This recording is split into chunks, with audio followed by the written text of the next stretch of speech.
Boker Tov les amis, j'espère que vous allez bien, que vous avez passé un bon Rosh Hashanah. On ne s'est pas parlé depuis la semaine dernière, on s'est parlé donc l'année dernière.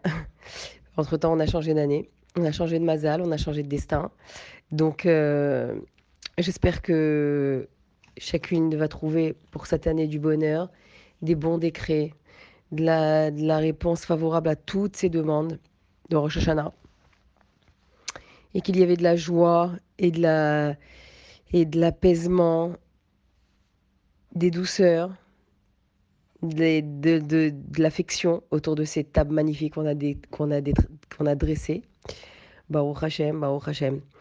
Donc, on va étudier un petit peu Yom Kippourim, Leilo Nishmat, Yoshua ben Simcha, Leilo Nishmat, Simcha bat Mazal Tov, Leilo Nishmat, Yekut Yalman Mesaoud, et Leilo Nishmat, Esther Miriam bat Baruch Leib. Euh, et Yaakov ben Shalom. C'est une journée qui est qualifiée Yom Kippourim. On est aujourd'hui à quelques heures de Yom Kippour. Enfin, on est en plein Shabbat Shuvah. On est en pleine Aseret Shuvah Shuvah. On est bientôt dans Shabbat Shuvah. Et demain soir, après-demain, quoi. Et donc, nous allons lire la Haftara de Shuvah Israël, qui précise, qui fait justement référence à ce Shabbat-là. Et, euh, et qui va nous rappeler combien est importante la tchouva, combien la tchouva elle transforme les choses. Et c'est pas juste qu'elle les colmate, elle donne carrément une nouvelle créature et une nouvelle existence à la personne qui fait tchouva avec le cœur. Yom Kippourim, c'est le jour le plus grand de l'année. C'est le jour le plus important de l'année, c'est le jour le plus kadosh de l'année. Dès la création du monde, à Kadosh Baruch Hu on parle, puisque le Midrash Rabbah dit Vaye Erev Vaye Boker Yom Echad, et ce fut le matin, le soir, et ce fut le matin, premier jour. Et la Gemara, le Midrash dit ce jour-là, Yom Echad, Ze Yom Kippourim. Donc, c'est le jour de l'année qu'il ne faut absolument, absolument pas rater. Yeshaya, le roi Ménaché, qui était le petit-fils de Yeshaya Hanavi, le prophète Ésaïe, il avait un petit-fils qui s'appelait Ménaché, qui était un roi, qui était un très, très, très, très, très grand rachat. Et il est, il était donc marié avec, il était donc le fils de la fille de Yeshaya. Et il est venu voir son grand-père et il lui a dit, grand-père, tu as dit que Dirshu Hashem behemtsaou karahu beotokarov. Cherchez Dieu lorsqu'il est euh, proche et appelez-le lorsqu'il est en proximité encore avec nous. Alors que Moshe Rabbeinu l'a dit lui-même, Mi goy gadol asher lo Elohim krovim elav, ka'asher Elokeinu bechol kor'einu elav. Alors que Moshe dans la Torah, il a dit, quel est le peuple qui a un Dieu aussi proche de lui, qui répond dès qu'il l'invoque. Alors, de quoi? Voilà, Moshe il a dit que Dieu est tout le temps proche de nous lorsqu'on l'invoque. Alors, en quoi tu dis, toi, grand-père, que invoquez-le, cherchez-le lorsqu'il est proche, avant qu'il nous quitte. Alors, évidemment, cette question-là, Yeshaya n'a pas répondu. Enfin, ça a été répondu dans une Gemara. Mais dans un autre endroit, la Gemara, elle répond à cela, à cette question-là du roi Ménaché à son grand-père Yeshayahu. Et elle répond que Dieu est toujours disponible, Betzibour, lorsqu'il s'agit de tfilot euh, avec l'assemblée, à la synagogue, avec un minyan. Et c'est de cela que parlait Moshe Rabbeinu. Moshe Rabbeinu, il parlait de qui est le peuple qui possède un Dieu aussi grand. Quelle est la grandeur d'Hachem? C'est que nous, petits, loin, plein de fautes, on l'invoque et il nous répond. Dès qu'on l'invoque, Hachem, il nous répond. Moshe Rabbeinu parlait de la Tfila Betsibour. Mais il y a un jour dans l'année. Yeshaya dit Dirshu Hashem be'emtsa'o. Cherchez Dieu et trouvez-le et appelez-le Be'otokarov lorsqu'il est proche. De quel moment s'agit-il de Yom Kippourim? Yom Kippourim, cette année, ça va être un petit peu particulier, je crois même unique dans l'histoire. Même à l'époque de tous les pogroms, on n'a pas vécu ça.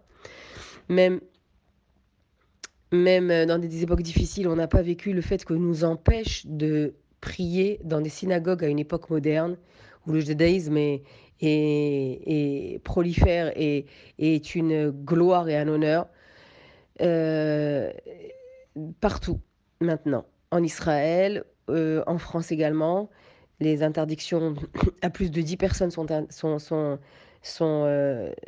être votées, je crois, avant Yom Kippour, il me semble. Mais en tous les cas, je pense que c'est ça, si j'ai bien compris ce qui a été dit. Et donc, quand je lis ça, je suis rassurée parce que c'est le seul jour de l'année où Dieu est proche et répond à nos demandes, même lorsque nous sommes seuls. Et il est possible que ce Yom Kippourim, nous soyons seuls.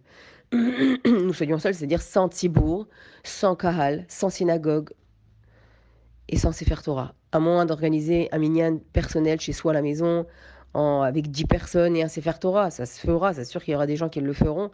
Mais on parle d'une manière installée, d'une manière ouverte, comme avant dans les synagogues où on allait, on achetait la place et on se levait tôt le matin pour arriver devant, pour écouter tout. Je pense que cette année, ça va être un peu compliqué. Donc, du fait que Yeshayahu nous dit chercher Dieu lorsqu'il est encore proche, c'est exactement ça ce que dit la Gemara Rosh Hashanah. Hachem est proche le jour, cette proximité exceptionnelle concerne Yom Kippourim. Même si nous ne sommes pas dans la synagogue, même si nous n'avons pas de minyan, même si on n'entendra pas le chauffard de la fin, eh bien, cette proximité exceptionnelle, c'est à Yom Kippour. Hachem se réduit lui-même. Il se rabaisse pour se rapprocher de nous. Et chacun de nous.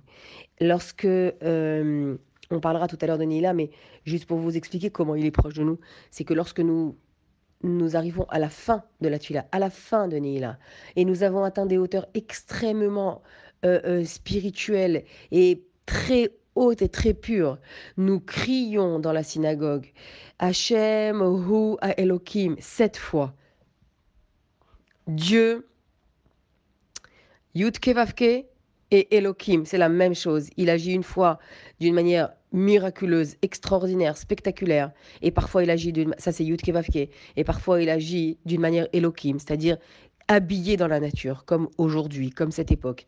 Eh bien, à la fin de la tfila, on récite 7 fois et on le crie Hachem Hu Elohim, Hachem Hu Elohim. Et on le répète 7 fois. Pourquoi? Parce que justement, cette proximité de 24 heures que nous avons eue depuis d'ailleurs Rosh Chodesh Elul, eh bien, nous ramenons la Shrina là, nous ramenons Hachem qui était si proche de nous, nous le ramenons à un rakia, nous raccompagnons, c'est pas qu'on le ramène, on le raccompagne, telle une reine qui repart, qui remonte dans son palais, escortée de tous ses sujets dont nous sommes. Et à chaque fois qu'on crie Hachem ou Elohim, on ramène la Shrina, on la raccompagne à un rakia, une voûte céleste. C'est très compliqué de traduire rakia, mais on va dire que c'est un ciel, il y a 7 cieux. Et un de plus, et un de plus, et arrivé au 7e Hachem ou Elohim, Akadosh Baruch Hu s'assoit sur son Kisei Hakavod. Il reprend cette, cette place.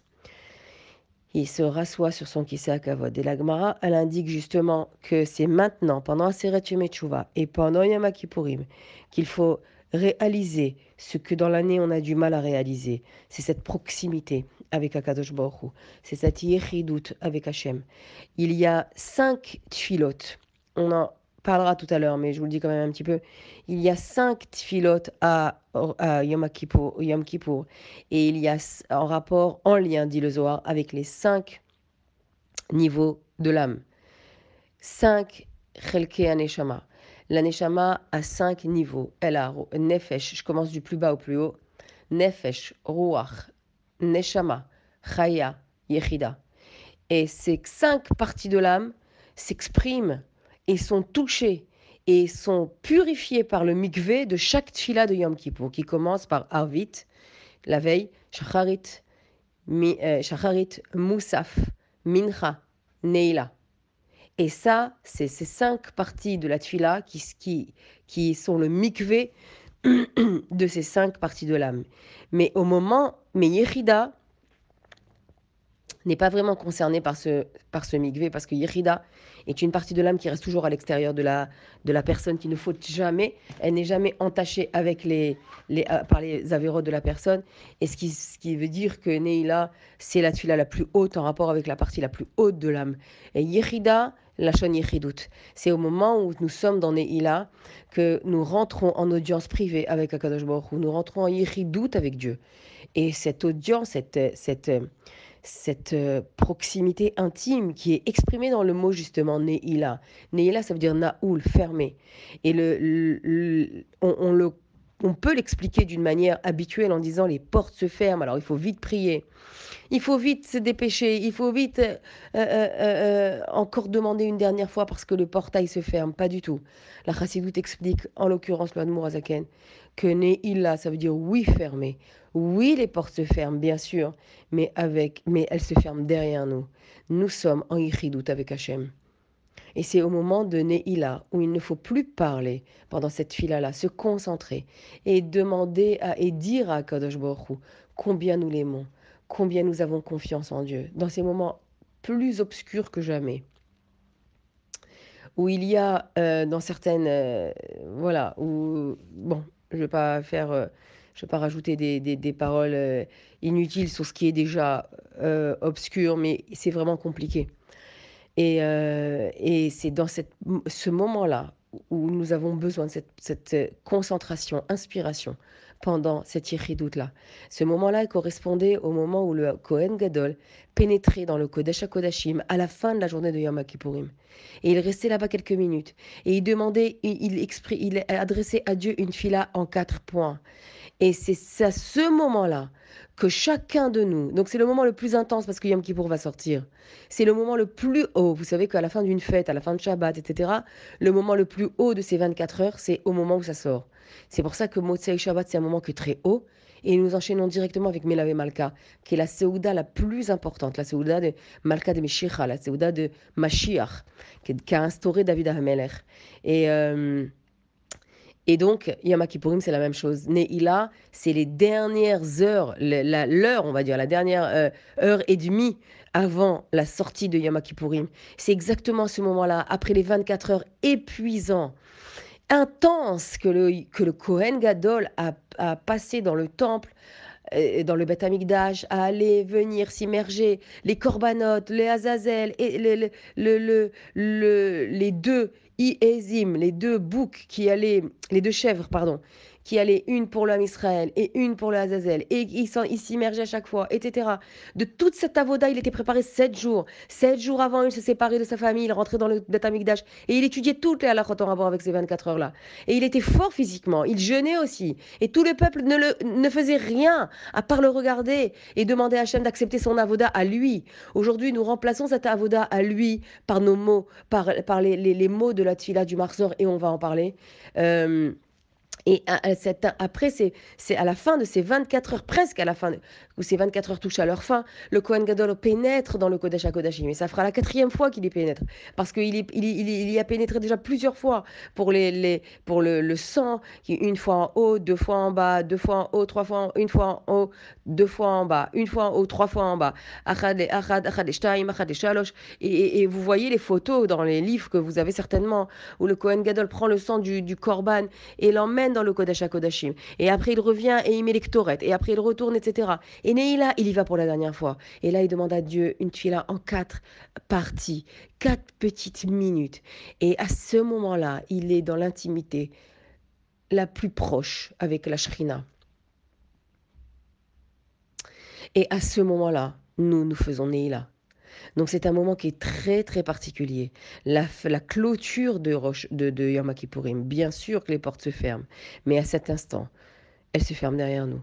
Et nous sommes à cette irrédoute-là extraordinaire, avec Akadosh Baruch Hu tellement profonde.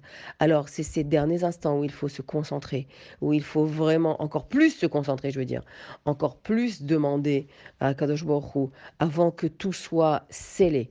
Puisque Rosh Hashanah yikatevun, ou Yom Kippourim yichatemun. C'est-à-dire qu'à Rosh Hashanah, tout est écrit, et à Yom Kippourim, tout est scellé. Et c'est là où, à ce moment-là, tout est scellé. Et que si Dieu veut, nous soyons scellés dans les meilleurs livres, mon Dieu.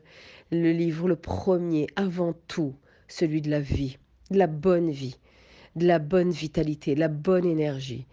Et, et de tout le reste que nous citons plusieurs fois dans la Tfila et de la Géoula. Atkan, Tafshin, Pe, Aleph, que nous puissions voir des merveilles de nos yeux, des merveilles, Plaot Ereinu, comme c'est sorti dans plusieurs messages. Que les choses spectaculairement extraordinaires, que nous les voyons, que nous puissions les toucher de notre chair. Mipsari cheze lokai, c'est de ma chair que je saisis Hachem. C'est pas dans les olamot, c'est pas dans le matzav ange. C'est physique, c'est tout, c'est comme ça. Et ça, tout ça, ça s'obtient avec ce travail d'Aseret Shemet Tshuva, qui est un moment où et c'est une semaine où Dieu est très proche de nous. N'est-ce pas que c'est de cette période-là que Yeshayahu parlait à Hachem tant qu'il est encore, invoquez-le tant qu'il est encore proche, cherchez-le, parlez-lui tant qu'il est encore proche, faites tchouva tant qu'il est là. Et c'est à Neila qu'il s'en va. Et lorsque on va un peu rentrer dans les explications un peu profondes, Moshe Rabbeinu, il monte au ciel pour chercher la Torah et il est il a peur parce il se trouve face à des séraphim, des malachim, qui disent à Akadosh Baruch Hu, Ribono Shel Olam, qu'est-ce qu'un homme vient faire un homme de chair et de sang vient faire dans notre famille. Et Akadosh Baruch Hu leur a répondu, il est venu chercher ma Torah. Et les malachim ont dit, Ribono Shel Olam, ta Torah, depuis 2000 ans avant la création du monde, tu vas la donner à des hommes qui vont la transgresser. Ma'enosh kitiskerenu, ou ben Adam kitifkedenu. Qu'est-ce que l'homme pour que Birchlal tu le mentionnes? Hachem, qu'est-ce que l'homme pour que Birchlal tu t'en souviennes? C'est rien, c'est une poussière. C'est un souffle. Combien de temps reste un souffle?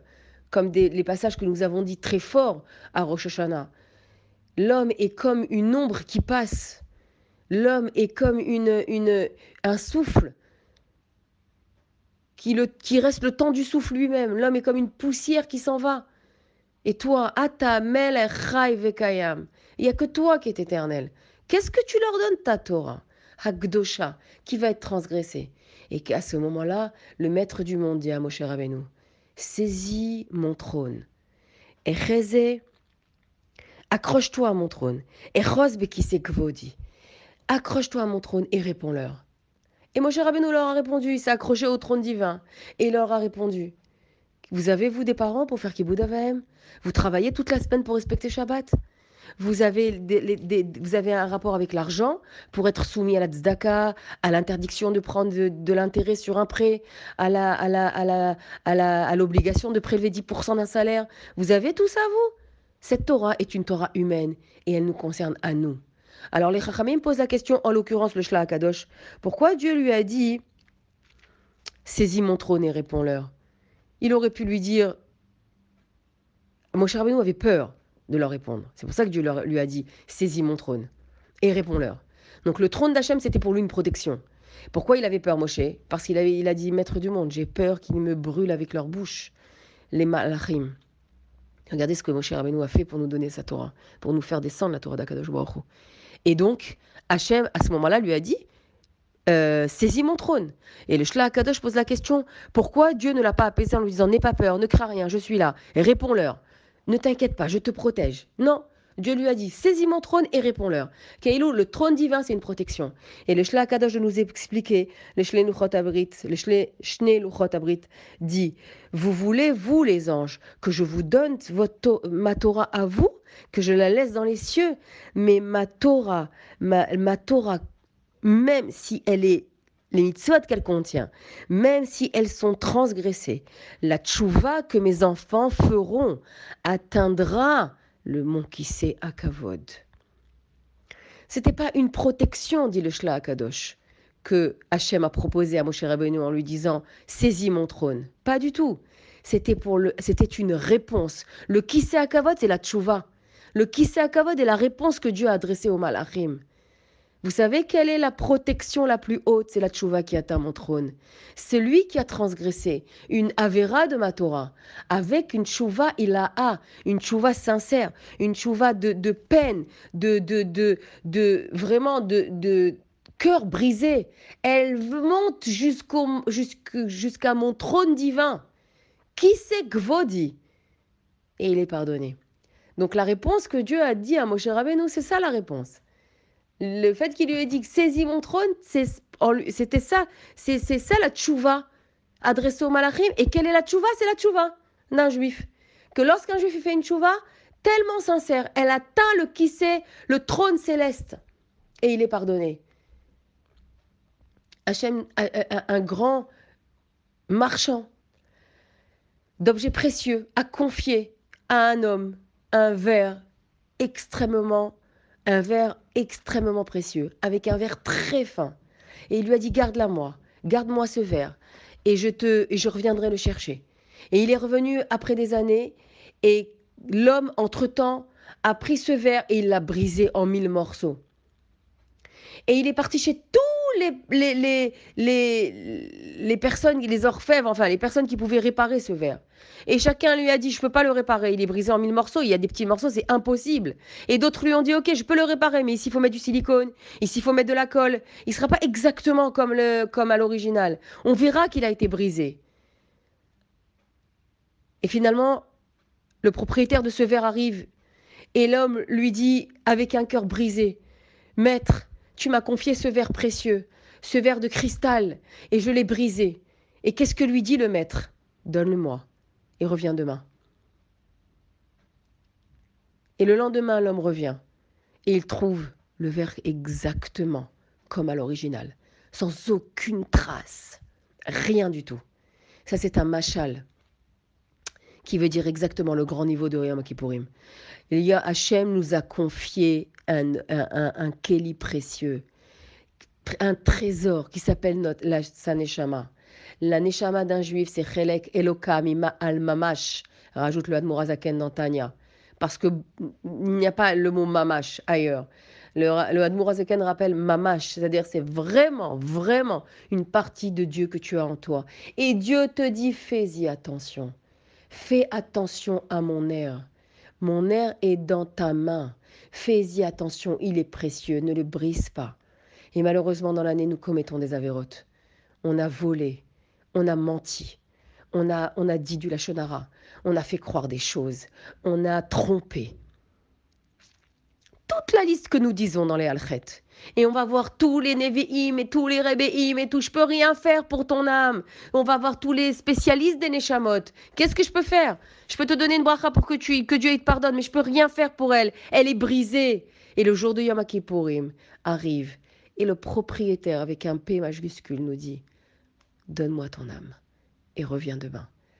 Moi, je vais m'occuper de la purifier, ton âme. Et Dieu nous rend notre Neshama avec la tchouva que nous avons faite, exactement, lavée de toute scorie, comme si qu'il ne s'est rien passé. Quel est ce miracle? Pourquoi Dieu nous fait ce cadeau? Grâce au cœur brisé. Comme dit David Abeler, le cœur brisé, le cœur brisé, lève nishbar venitke, c'est celui-là que Dieu écoute. Dans Tehillim, il est dit, le cœur brisé et contrit, c'est celui-là que Dieu écoute. Si tu reviens devant Dieu en lui disant, Hachem, tu m'as confié ton âme, regarde ce que j'en ai fait. Pardon, pardon, je ne suis pas digne de cette confiance, je ne suis pas digne de ta fidélité. Ce que Dieu regarde, ce n'est pas les avérotes que tu as faites avec cette neshama-là. Non, ce que Dieu regarde à l'instant T, c'est le cœur brisé, c'est la tchouva sincère. Et c'est ça le mikvé de l'âme, c'est ça la grande puissance de ce jour-là. Et cette tchouva-là fait que la neshama est complètement remise à son état initial, grâce aux 24 heures de Yom Kippourim qui s'appellent les 24 heures de mikvé, qui sont juste par elles-mêmes forte de pouvoir purifier notre neshama. Vous savez qu'il y a plusieurs personnes qui, dans la Torah, on fait des tchouvot, mais sincères au point de se transformer. D'abord, pas que dans la Torah, même nous-mêmes. Voilà. Nous-mêmes. Chacune d'entre nous, elle se transforme, s'améliore, elle se raffine au fur et à mesure de ses études, de ses Torah, de ses mitzvot qu'elle accomplit, etc., etc. Mais je voudrais vous rapporter une histoire de la Gemara qui est hyper significative sur cela, pour montrer comment la tchouva d'une personne la transforme le gamre. Rabbi Yochanan ben Zakkai est défini, peut-être que je vous l'ai déjà raconté dans des audios, certains il y a plusieurs mois, mais c'est pas grave. Rabbi Yochanan ben Zakkai est défini et présenté dans la Gemara comme un homme extrêmement beau. Rabbi Yochanan ben Zakkai, c'est le fondateur de Yavne. Yavne, le premier Yavne de Yerushalayim. Et donc, il a connu la destruction du deuxième Beth Amikdash. Il a été en rapport, rappelez-vous, le cours qu'on a étudié pour la destruction du Beth Amikdash à Tisha B'Av, quand il est sorti, il a fait semblant d'être mort. Il est sorti vivant dans un cercueil pour sortir des murailles de Yerushalayim. Et il a rencontré Vespasien et il a parlé avec lui, avec l'autorité romaine. Et il lui a dit le camp de Vespasien, de tous les Romains, et lui-même qui campait autour de Yerushalayim depuis déjà plusieurs semaines et qui attendait le feu vert pour rentrer et détruire le Beth Amikdash. Et Yerushalayim entièrement. Et Rabbi Yochanan ben Zakkai, bon, c'est pour vous expliquer le grand Tana Hagdosha que c'était. Et la Gemara, elle nous le présente comme un personnage extrêmement beau. D'ailleurs, elle le décrit. Et donc, un jour, il faisait mikvé dans un des fleuves de Yerushalayim. Et il y avait là-bas, à l'opposé de ce fleuve-là, dans une montagne, enfin dans une roche, en hauteur, un homme. Un homme qui s'appelait Resh Lakish, qui était un barbare extrêmement cruel, sauvage, animal. C'était un gladiateur. Le gladiateur, c'est des gens qui ont affaire aux armes, qui ont affaire aux jeux de cirque, qui ont affaire à tout ce qui est la débauche et le meurtre, et qui sont extrêmement forts physiquement. Et Resh Lakish voit de loin cette personne-là et pense que c'est une femme très belle, voit de loin une femme belle. Avec toute sa force, il saute du rocher de l'été jusque devant cette femme. Et quand il arrive, et quand il saute, et il se trouve face à qui? À un homme, qui était Rabbi Yochanan ben Zakkai. Déçu, il lui dit, tu as la beauté qui revient à une femme. Et lui, Rabbi Yochanan ben Zakkai lui dit, et toi tu as la force physique qui revient à un homme de Torah. Faisons un marché. Je te donne ma sœur qui est encore plus belle que moi. Et toi, tu rentres dans la yeshiva, à Yavne. Et c'est ce qui s'est passé. Rabbi Yochanan ben Zakkai a donné sa sœur à Resh Lakish, qui a fait une chouva énorme, une chouva qui a atteint le Kisei HaKavod. Et au point que Resh Lakish est mentionné dans la Gemara comme un Tana Hakadosh, le même niveau que Rabbi Yochanan ben Zakkai. Et il en a fait son travers d'études. Et un jour, dit la Gemara, ils étaient en train de discuter et ils n'étaient pas d'accord sur un sujet. Quel est le sujet sur lequel ils divergeaient? C'était le sujet des couteaux de la shrita.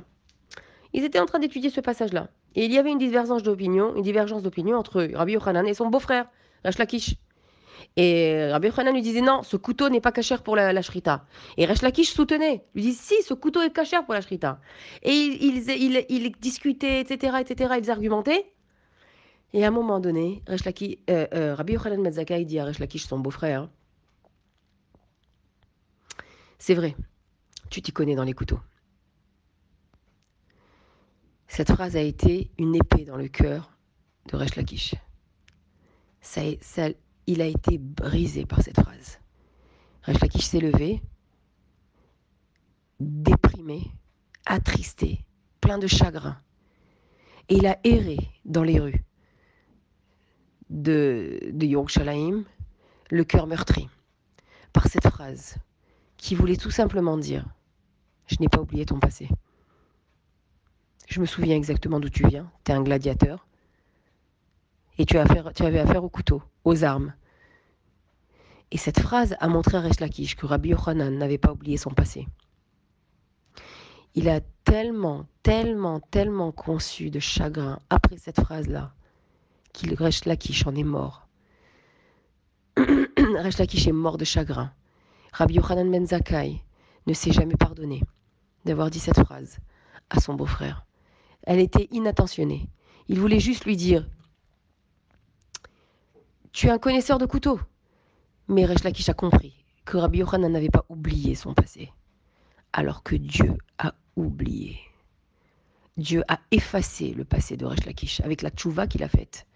Le passé n'existait plus. Et Rabbi Yochanan le lui a rappelé. Il ne s'est jamais pardonné d'avoir causé autant de peine à son beau-frère, son Chaver, qui pour lui a été irremplaçable. Il est tombé dans une dépression, Rabbi Yochanan ben Zakkai, le pauvre, et on a eu beaucoup de mal à le calmer, beaucoup de mal à l'apaiser. On a beaucoup de mal à remplacer son Chaver Resh Lakish.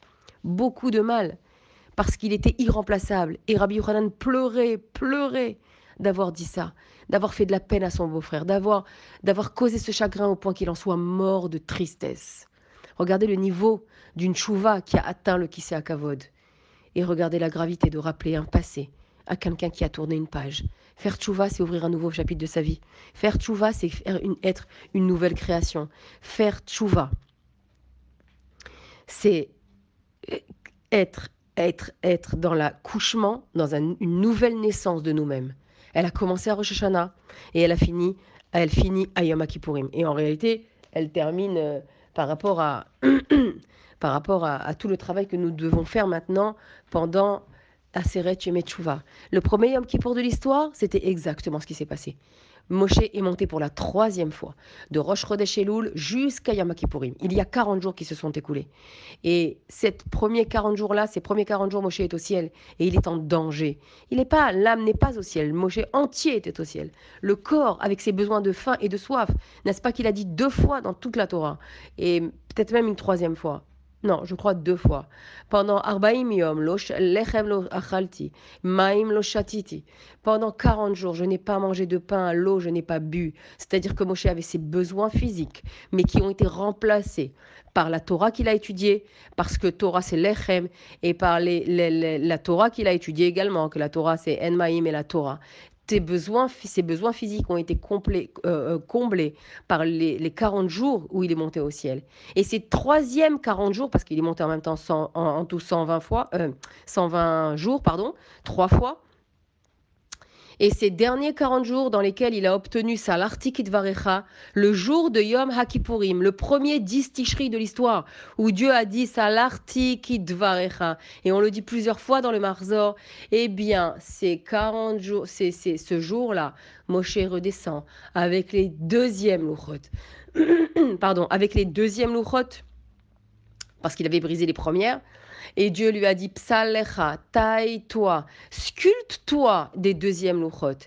Et de là, nous apprenons tout le secret du pardon. Le pardon de Yom Kippourim, que Dieu nous a accordé, le premier pardon de l'histoire, c'est un pardon que nous devons accorder à tous ceux qui nous ont fait du mal. Évidemment, avec un pardon avant, avec un regret exprimé, avec une sincérité, etc., etc. Mais nous n'avons pas le droit de rester de marbre, de rester comme les pierres, les premières pierres. Nous devons briser les choses. Nous devons avoir un cœur tendre, comme la Torah elle dit, il faut avoir le cœur tendre. Il ne faut pas être dur, dit Shlomo Amelech. Il faut avoir le cœur tendre et accepter que l'autre ait pu se tromper. Et je parle ici d'Afka du couple, dans lequel il peut y avoir, et parfois il y a beaucoup de sujets à conflit, beaucoup de tensions, surtout dans des moments difficiles où il y a des confinements, où l'homme peut-être a perdu son travail, et il y a la parnassa qui rentre en jeu, des problèmes importants de parnassa, etc. Et d'autres problèmes qui rentrent en jeu. Et vient le premier Yom Kippourim de l'histoire. Et Dieu dit les mots forts qui doivent résonner en nous. Psalecha, sculpte-toi, sculpte ton cœur, sculpte-le d'une nouvelle manière. Accepte que l'autre ait pu se tromper parce que toi-même tu te trompes. Et j'accepte ta tchouva. Prends exemple sur moi. Comme ça dit la Gemara. Hu rachum af ata rachum. Hu chanun af ata chanun. Comme ça dit la Gemara. Il est bon et miséricordieux, Hachem. Sois aussi bon, bon et miséricordieux. Soit il est dans la compassion, soit aussi dans la compassion. Hu erech apaim, il est patient et attend et accepte. Af ata erech apaim. Sois toi aussi patiente et accepte. Alors évidemment, tout ça, c'est des grandes mises en place de tchouva et de pardon et d'explication et d'étreinte comment on appelle ça, et de câlins et de promesses et de baisers. Et on repart sur avec une page tournée blanche. Mais le mot qu'il ne faut pas oublier, c'est psalecha. Il faut se sculpter une nouvelle personnalité pour accepter de s'adapter à la personnalité que nous avons face à soi. C'est-à-dire au mari que nous avons face à nous. Et que lui doit s'adapter à notre personnalité.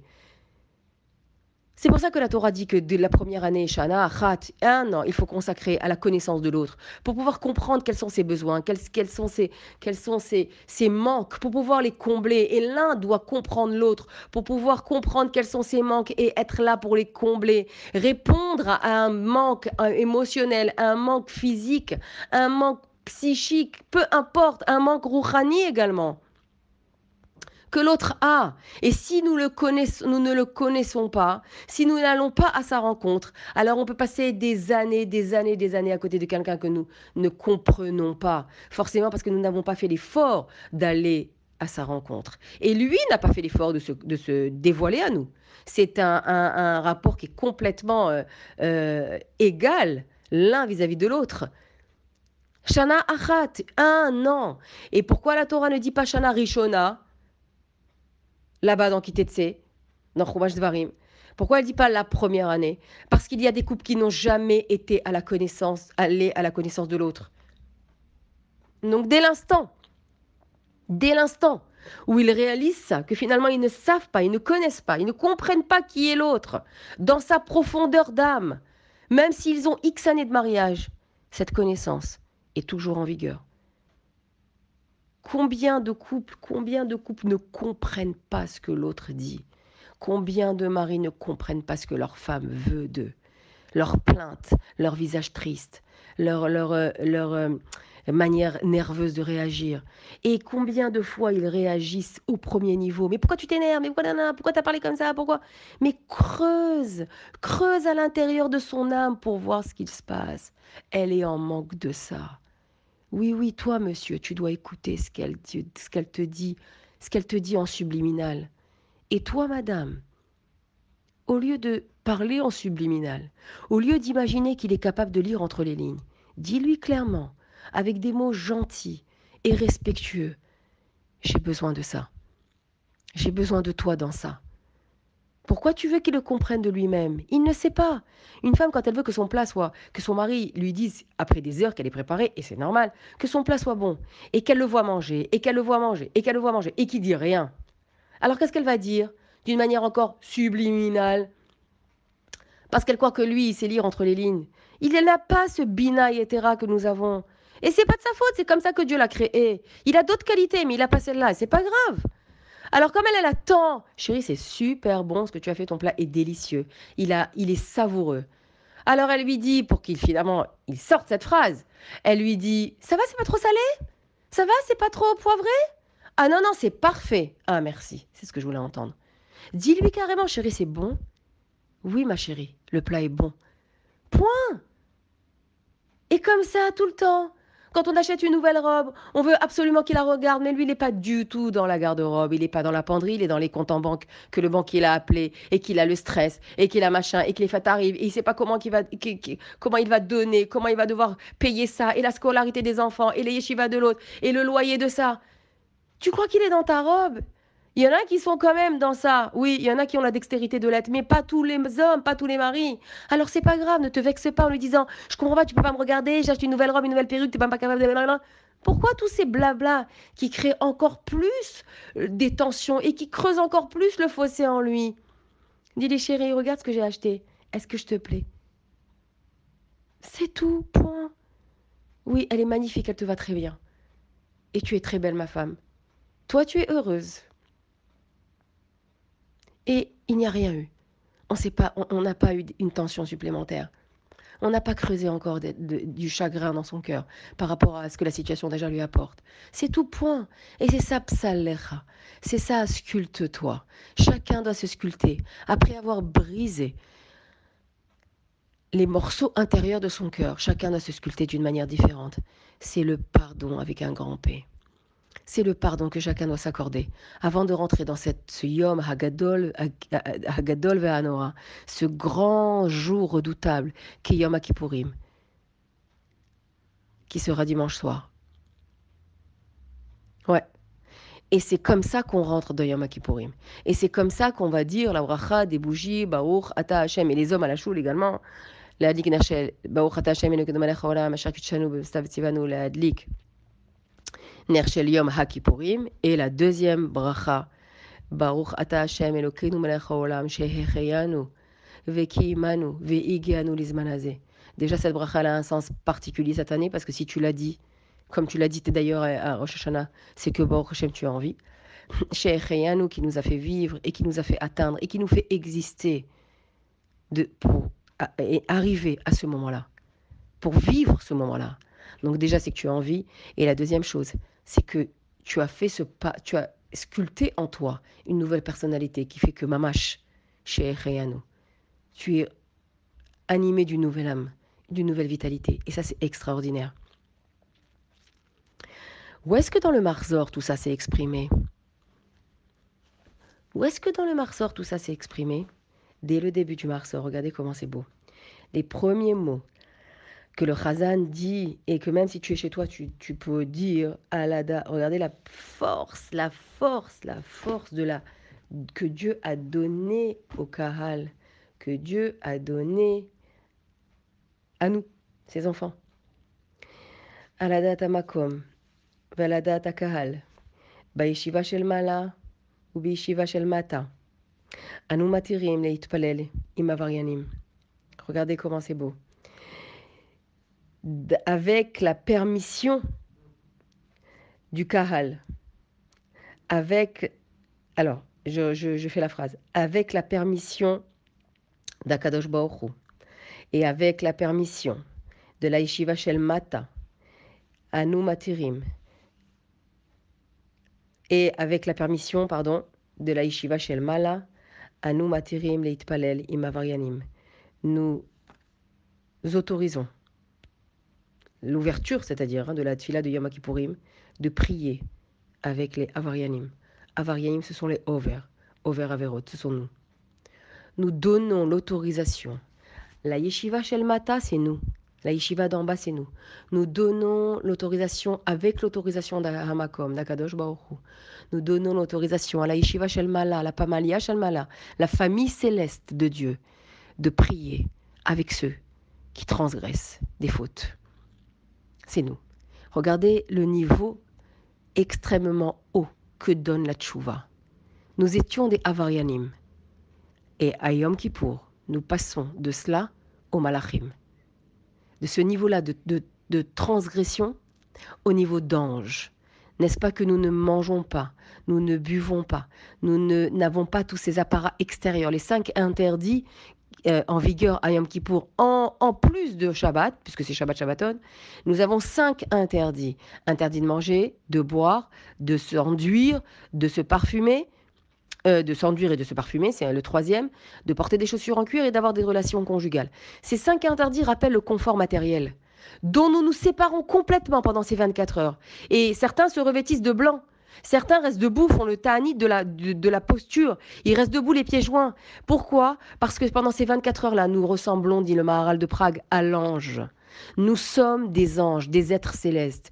Nous rentrons dans Yom HaKippurim avec beaucoup d'humilité, comme des Avaryanim, des gens qui avons transgressé.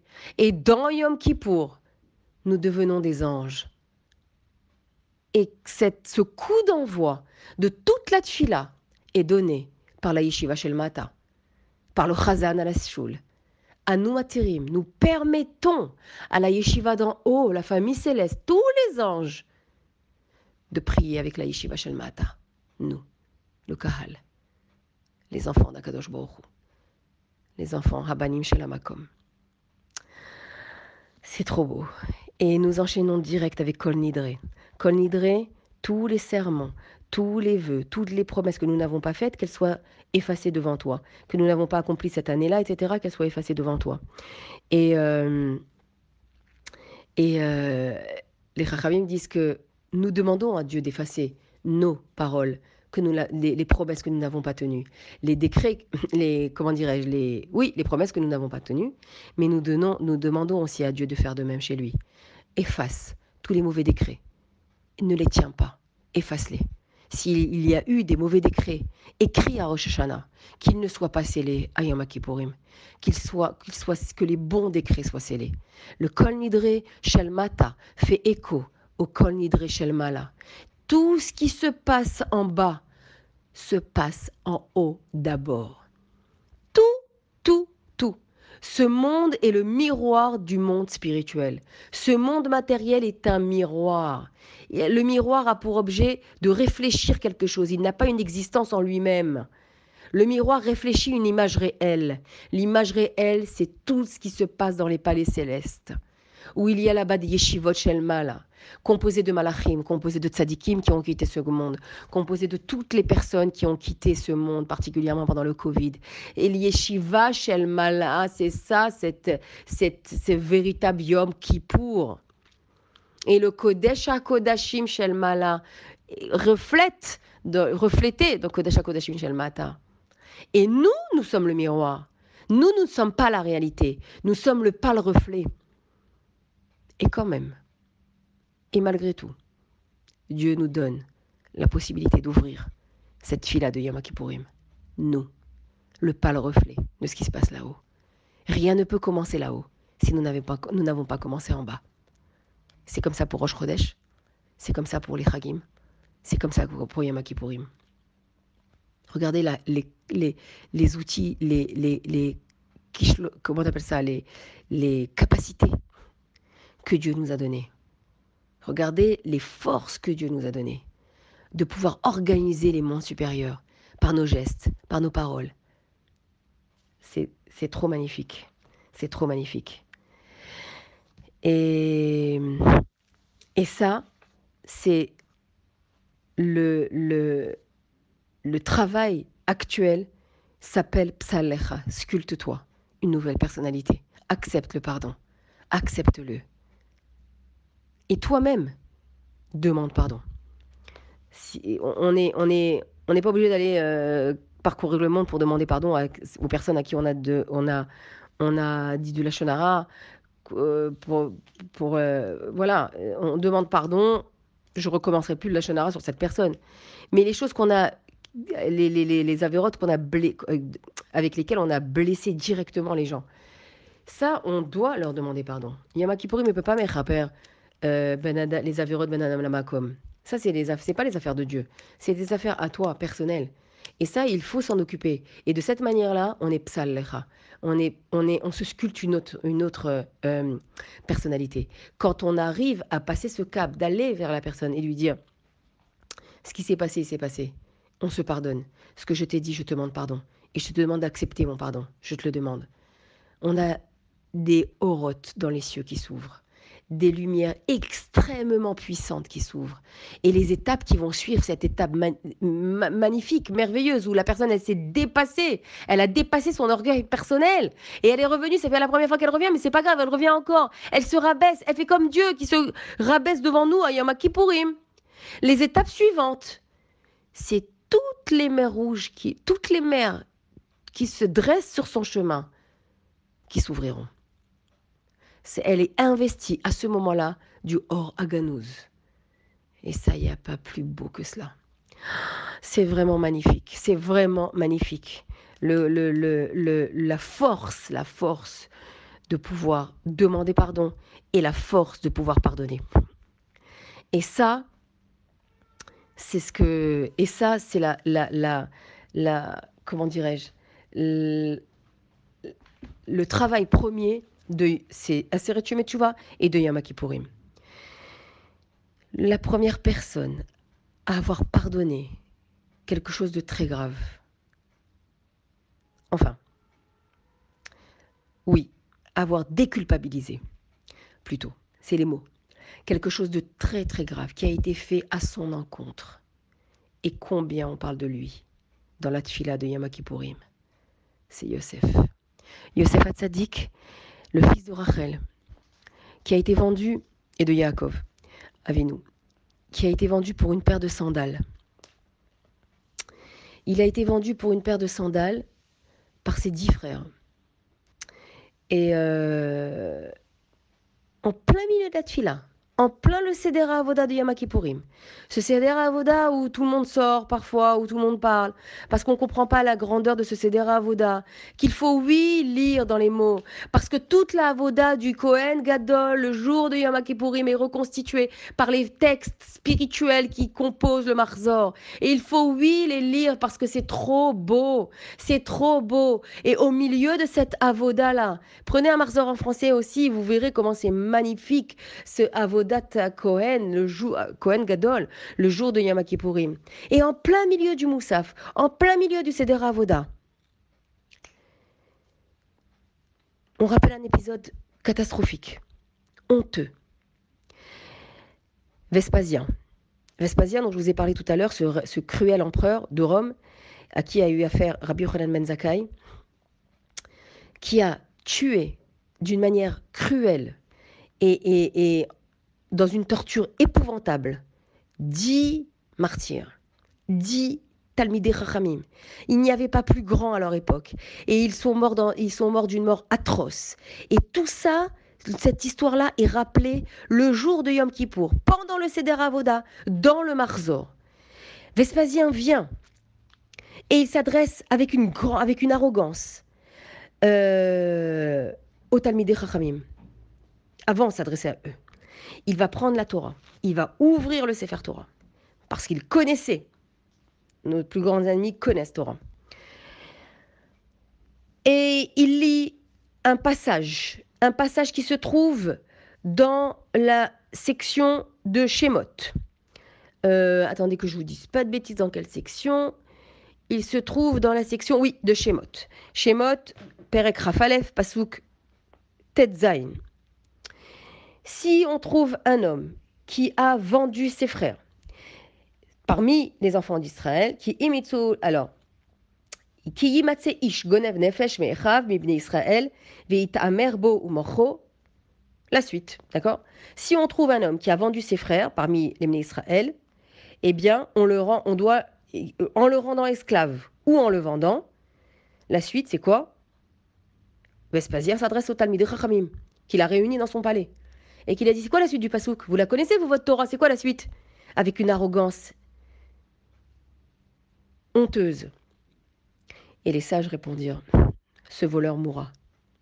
Et à ce moment-là, le tyran s'est exclamé. Vespasien s'est exclamé. Alors vos ancêtres ont vendu un des vôtres, leur frère Yosef.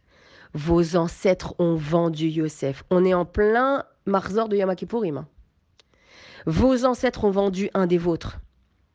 Et ils l'ont échangé, ils l'ont rendu esclave, ils l'ont vendu à des Ishmaélim. Et ils l'ont échangé contre des sandales. Qu'est-ce qu'il a fait à ce moment-là? Il a demandé à tout le monde, ses serviteurs, de ramener des sandales et des sandales et des sandales, et de remplir sa pièce de sandales. Et depuis, il continue à leur parler. Et depuis cela, depuis cette vente-là, personne n'a payé. Personne n'est mort. Il n'y a pas eu une capara de ces 10 frères qui ont vendu leurs frères. Eh bien, vous allez payer, vous. Il s'est adressé aux 10 Chachamim les plus sages et les plus éminents de l'époque de la pré-destruction du deuxième temple. C'est moi qui vais vous juger. Ils n'ont pas, eux, été jugés, c'est moi qui vais vous juger. Yosef ne les avait pas pardonnés. Yosef les avait déculpabilisés. Il les avait aimés. Il les avait réacceptés. Il leur avait pardonné leurs fautes dans son cœur, peut-être, hein, attention. Mais ce n'est pas écrit dans le texte. Il les a déculpabilisés et il les a aimés. Il leur a donné à manger, il les a installés, il leur a donné du kavod. Yosef, dans le texte, n'a pas dit il les a pardonnés. Il leur a dit, c'est Dieu qui vous pardonnera, c'est chez lui que vous allez vous expliquer. Bien des générations plus tard, nous sommes devant Vespasien, les 10 plus éminents Tanaïm de l'époque vont payer. Ils vont être jugés par Vespasien et ils vont payer la vente de Yosef. Et c'est ce que nous rappelons à Yom Kippour. Et là commence la description de ces scènes-là horribles. Et Vespasien va dire, c'est vous qui allez supporter ça. C'est vous qui allez maintenant juger. Et à ce moment-là, Rabbi Ishmael, non pas Rabbi Ishmael, un des Talmidei Chachamim, a dit à Vespasien, accorde-nous 3 jours, afin que nous vérifions si ce décret vient de toi ou du ciel. Si effectivement nous sommes réellement coupables et fautifs, si nous le sommes, nous nous soumettrons complètement à la décision divine. Et c'est ce qui s'est passé. C'est Rabbi Ishmael ben Elisha, qui a prononcé le Shem Havayé, le Shem HaMeforash, et il est monté dans les cieux. Et il est monté dans les cieux vers Akadosh Baruch Hu, et il a demandé aux anges d'où vient ce décret, qu'ils doivent mourir maintenant, de cette mort horrible et atroce. Et un des anges a dit, Shamati machore apargod, ki bezot atem nilkadim. J'ai entendu derrière le pargod, c'est le rideau. C'est un espèce de mechitza qui sépare les anges de Dieu.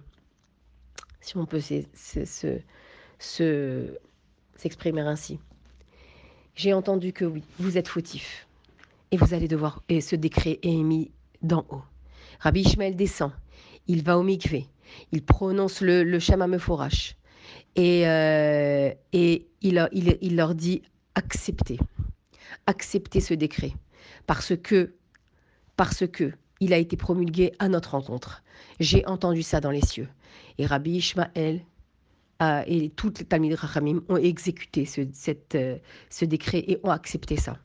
Et il y avait Ramban Shimon ben Gamliel, Rabbi Ishmael ben Elisha, Rabbi Akiva, tout ça, c'est Asara Arogé Malchut, tous les 10 martyrs de grands Tanaïm sont morts dans des morts atroces, sont décrites le jour de Yom Kippourim. Rabbi Hanania ben Teradion également, Rabbi Hanina ben Chachinai. Tout ce que je vous lis maintenant, je suis dans le Marzor lui-même. Et quand, à ce moment-là, Rabbi Ishmael, ils ont pleuré parce qu'ils voulaient eux-mêmes commencer, chacun voulait commencer pour ne pas voir la mort de l'autre, parce que ce n'était pas des morts stam. Rabbi Ishmael a pleuré, Rabbi Shimon a imploré, commence par moi, je ne veux pas assister. Et tout de suite, ce cruel empereur, il a pris Ramban Shimon ben Gamliel et il lui a coupé la tête comme on fait la shrita à un bœuf.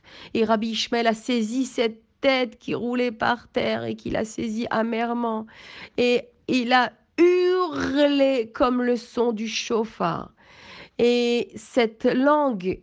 Et il a dit, cette langue qui a étudié Torah, Rabbi Shimon, Ramban Shimon ben Gamliel, cette langue qui a étudié Torah, qui a enseigné des mots saints avec tellement d'éloquence, c'est possible maintenant qu'elle lèche la poussière.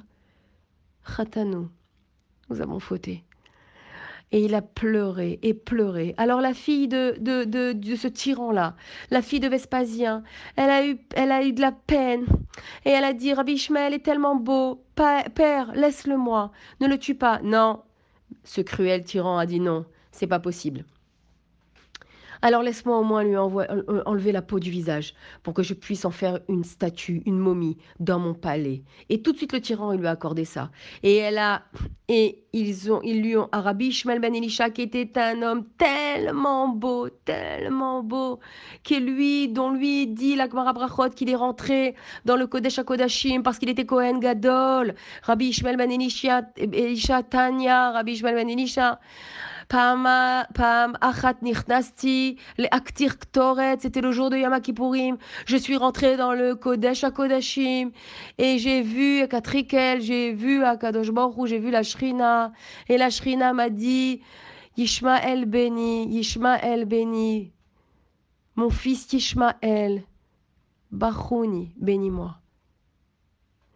Et Rabbi Yishmael a béni la Shrina en lui disant que la Shrina, c'est la partie de Dieu qui est révélée dans ce monde. Ce n'est pas l'essence de Dieu, c'est la partie qui est révélée dans ce monde-là, qui est avec nous. Et Rabbi Ishmael a béni la Shrina en lui disant que ta colère soit ramassée, se contienne et soit remplacée par la Rahmanout. Lui, Rabbi Ishmael ben Elisha, qui était tellement beau, au moment où ils ont commencé à lui arracher la peau du visage, pardon, mais c'est ce qu'on dit à Yom Kippourim, la peau du visage, et au moment où la peau du front, ils sont arrivés à l'endroit où ils plaçaient les tfilines, Rabbi Ishmael a crié d'une voix amère, Kol Mar, une voix amère tel le chauffard, et il est mort de cette manière-là. À ce moment-là, dans les cieux, un tumulte vraiment puissant vient, et les malachim s'adressent à Kadosh Baruch Hu, maître du monde, Tsa'akou Mara, ils ont crié avec une grande amertume, un cri amer, Zu Torah, Zu Srara, Oteka Salma Ora, c'est ça la récompense de ta Torah et sa rétribution. Ceux qui ont étudié Torah, c'est comme ça qu'ils meurent. Toi qui revêts la lumière, ta lumière à toi, c'est l'habit de tout l'univers, c'est ton habit à toi. C'est comme ça que tu rétribues ceux qui t'ont. Et ceux qui ont étudié Torah, et ces Rechaïm qui se moquent de toi, qui profanent ta Torah, ce rachat. Et Akadosh Baruch Hu répond, Kol, enfin, c'est pas écrit Dieu, c'est écrit Bat Kol. Kol Mishamaim, Im Eshma Kol Acher. Regardez les paroles redoutables de Dieu. Hein. Im Eshma Kol Acher. Et Fochet Haolam Lemaim. Si j'entends encore un mot, je renverse le monde. Et je le rends au Vavo. Ouais. Comme s'il n'avait jamais existé. Et après, vous avez, je vais expliquer ça si Dieu veut, d'après l'explication du Rabbi, mais tout le reste, c'est les lamentations sur cela. Il y a une partie de lamentation à Yom Kippour des 10 martyrs qui ont incarné, qui était là, le Gilgoul des 10 frères de Yosef. Et ils ont payé 1500 ans après la vente de Yosef. Ils ont payé cette vente-là, de cette manière-là. Alors, la question des malachim est la suivante. Comment est-ce possible ?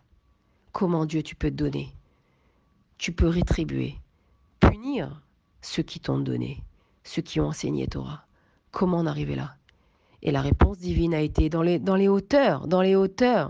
Attention, ne rajoutez pas un mot. Sinon, je ramène le monde à Tohu Vavohu, avant Bereshit. Et les malachim se sont tus. Alors quoi ? C'est quoi cette question ? Et c'est quoi cette réponse ? Surtout, c'est quoi cette réponse, maître du monde ? Parce que cette question est humaine. Comment est-ce possible que de tels tzadikim soient partis comme ça ? Comment est-ce possible que dans la Shoah, de tels rabbanim, chachamim soient partis en fumée dans les chambres à gaz ? Comment est-ce possible, à l'époque de l'Inquisition avant, de telles personnes qui ont donné leur vie à Torah soient partis comme ça ? Comment est-ce possible ce qui s'est passé pendant le Covid ? Comment est-ce possible ? Comment est-ce possible ? Zu Torah, Zu Srara. Et Hachem, ces paroles de Dieu, de cette bat kol, résonnent dans les cieux à chaque fois que nous avons cette question. Si toutefois nous l'avons, hein. Il y en a qui ne l'ont pas. Mais si nous l'avons, c'est cette bat kol qui résonne. Attention. Im eshma mila achat et fochet haolam. Je renverse le monde. Quand on entend cette réponse de Dieu, on a peur. On se dit, ok, on ne doit rien dire. On doit accepter, pas le droit de poser de questions. C'est le décret divin, merci beaucoup. Pas du tout, nous dit le Rabbi. Regardez comment c'est beau. Jusqu'à ce que j'ai étudié cette sikha-là, ce morceau de sikha, sur ça, je n'avais pas compris cette réponse divine. En fait, je ne sais pas si je l'ai étudié moi ou je l'ai écouté de quelqu'un. C'est très possible que je l'ai écouté, mais je ne me rappelle plus de qui. Le Rabbi nous explique, attention, c'est pas ça. On peut poser la question. Et cette réponse, il faut la comprendre.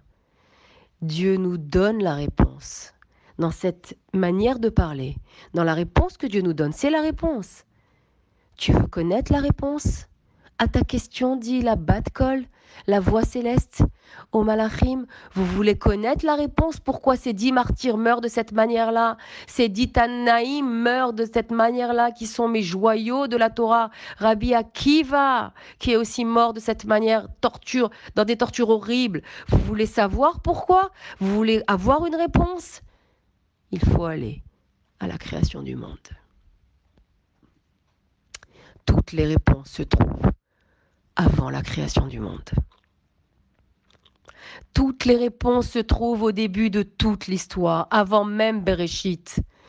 Si vous rajoutez un mot, dit Dieu au Malachim, je vous renvoie là-bas et vous aurez les réponses. C'est-à-dire que tout est déjà écrit, tout est déjà décidé. Dans le monde du Tohu, dans le monde de où tout était chamboulé, où Dieu après a créé le monde Bereshit bara Elohim, c'est là-bas que se trouvent toutes les réponses. Mais nous ne voyons rien de cela. Nous avons une partie, un épisode de tout le film qui compose ces 6000 ans d'exil. Et nous nous permettons, enfin c'est humain, pardon, mais c'est humain de dire ça.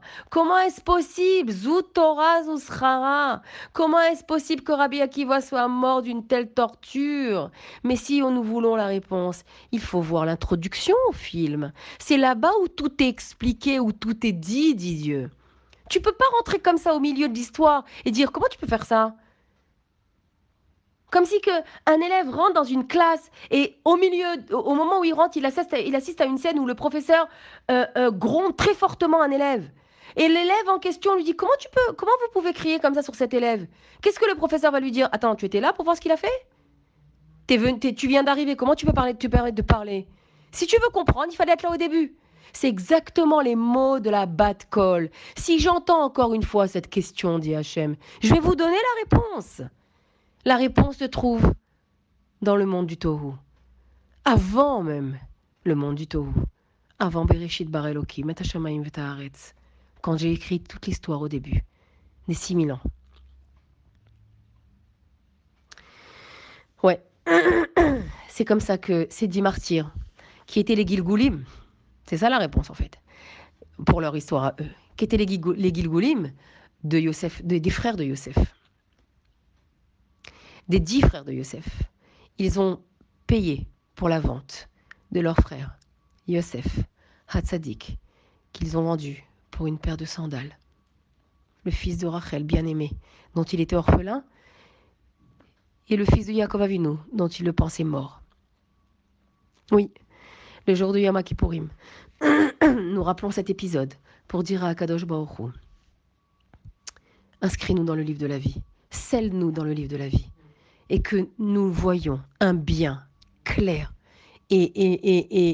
et comment dirais-je, tangible, que nous n'ayons pas besoin de dire Zut Torah, Zut Srara, Hachem, nous qui nous consacrons à ta Torah. Ces femmes qui se donnent jour et nuit dans les soucis de leur quotidien, ces femmes qui pleurent et qui prient en silence pour le bien-être de leur maisonnée, pour le shalom de leur baït, pour l'éducation de leurs enfants, ces femmes qui se fatiguent à réaliser les 3 mitzvot fondatrice de ta Torah que tu leur as donnée. Chala, Nida, Hadlakat Neot, ces femmes qui se fatiguent à faire des Shabbatot au-dessus de leurs moyens, ces femmes qui se fatiguent malgré le fait qu'elles travaillent, à acheter, à cuisiner, à servir, à débarrasser, à se fatiguer, à éduquer leurs enfants, à leur raconter, à leur parler, prendre du temps avec eux, à se soucier de leur chinour et à parler aux enseignants et à prier pour eux la nuit. Ces femmes qui prient pour leur mari, ces femmes qui vont au mikvé pour réaliser ta mitzvot la plus précieuse, qui est la Nida, le Nun de Chana.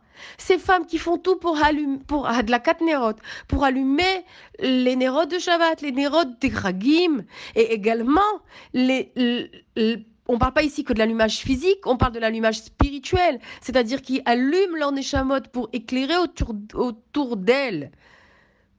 Pour ces femmes-là, Zut Torah, c'est une Torah sur 2 jambes.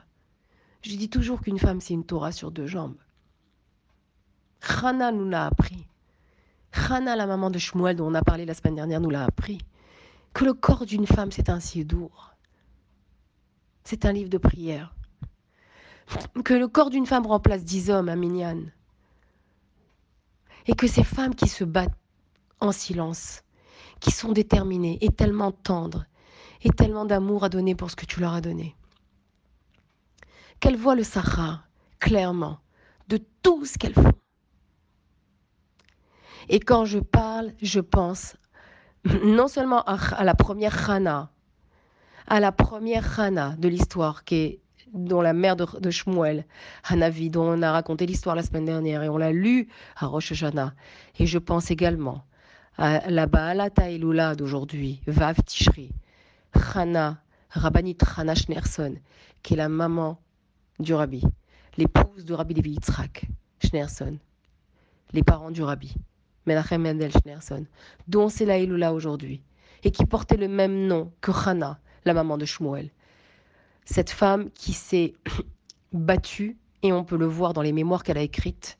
Elle a écrit un pavé de mémoires, jour à jour, un journal intime, de la manière dont elle a accompagné son mari dans les étapes les plus obscures et difficiles de sa vie. Son mari, Rabbi Levi Yitzhak, a beaucoup souffert. C'était un grand Mekoubal. Et il a beaucoup souffert. Il est mort dans ses souffrances également. Comme les Asara Roge Malchut, en Sibérie, dans les froids, etc. Et elle a suivi, et elle a travaillé, et elle a cherché, et elle a accompagné cette petite femme frêle qui n'était pas un soldat, qui n'était rien sauf une femme vaillante. Sauf une échetraïl déterminée, animée de l'amour inconditionnel pour son mari. Et un jour, il lui a dit, j'ai besoin d'écrire tous mes écrits pour que ça reste. Et elle lui a, mais j'ai pas d'encre. Et elle lui a trouvé, elle est très connue cette histoire. Et elle a fabriqué de l'encre à partir de l'herbe. Aujourd'hui, ça se trouve sur Internet, comment on fabrique de l'encre à partir de l'herbe. Mais à son époque, dans les années 1900, c'était un grand ridouche que la rabbinite Chana a fait. Et elle a fabriqué de l'encre à partir de l'herbe qu'elle a broyée, qu'elle a moulinée avec de l'eau, etc. Nana. Elle a fabriqué de l'encre, elle a donné à son mari. Et son mari a écrit avec un morceau dans lequel il trempait ce morceau peut-être de bois, de mine, dans cette encre. Et il a écrit dans les marges d'un livre toute sa Kabbalah sur la Torah. Et aujourd'hui, on a la Torah de Rabbi Levi Yitzhak de Schneerson, grâce à la rabbinite Chana, son épouse, dont aujourd'hui c'est la Haïloula, Vav Tishri. Que le mérite de la rabbinite Chana nous protège, qu'elle nous inspire et qu'elle nous influe en notre âme toutes les forces des 3 mitzvot de la femme, que nous devons tenir d'une manière inconditionnelle, que nous devons tenir tel un soldat vaillant qui avance dans le brouillard et dans l'obscurité, quoi qu'il arrive. Et que de cela, nous n'aurons jamais à poser cette question à Akadosh Baruch Hu, Zotora Zosrara, parce que nous verrons un bien éternel, puissant et tangible de nos yeux. Bezrat Hashem avec la venue du Mashiach. Chag Sameach, que nous soyons inscrits et scellés dans les livres de la vie, dans les livres de l'amour, dans les livres de la Parnassa Bashefa, dans les livres du bon chinour des enfants, du bon mazal pour les enfants, dans les livres de bons mariages, dans les détails de tous ceux qui doivent se marier dans les jours qui viennent, et je pense en particulier au mariage de mon fils qui arrive à grands pas.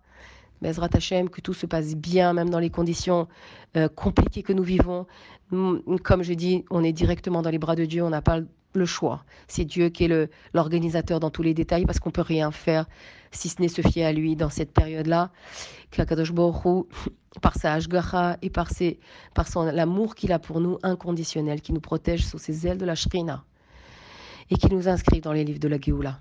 Je vous embrasse très fort. Gmar, Khatima, Tova, dans tout ce que vous désirez. Chag Sameach, merci beaucoup.